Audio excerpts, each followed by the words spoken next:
Hello students. On the Sunday, UPSC conducted EPF exam. So today we will see the important questions of this exam, which will be helpful for your upcoming exam. First question: as a countermeasure to drone swarm attack, an effective way is to use electromagnetic drone jamming to disrupt the GPS and communication system of the drones. Which one of the among the following is the correct frequency range used for EM drone jamming? So correct answer is B, that is microwave frequency. Which one among the following determines the hardness index of freshwater? Very easy question. That is the total concentration of Co2 plus and Mg2 plus ions in freshwater. Next, which one among the following is the primary reactant of photochemical smoke?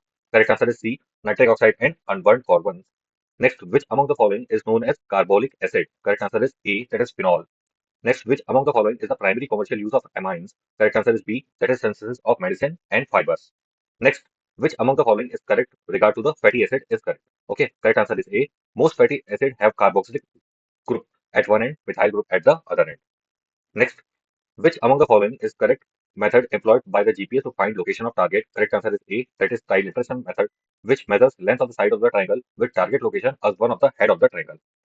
Next, which among the following is the correct nature of substance filling up the pleural cavity, the space between the lungs and the chest? Correct answer is A, liquid. Next, which among the following is the with regard to the ChatGPT is correct? Correct answer is A. That is, it is based on large language model (LLM).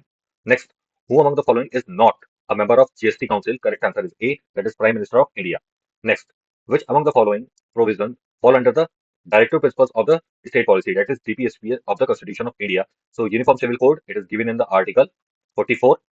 Next, provision of early childhood care and uh, education to children up to the age of 14 years. That is Article 45. Promotion of international peace and security, that is Article 51. Okay, so all three are included. Correct answer is A.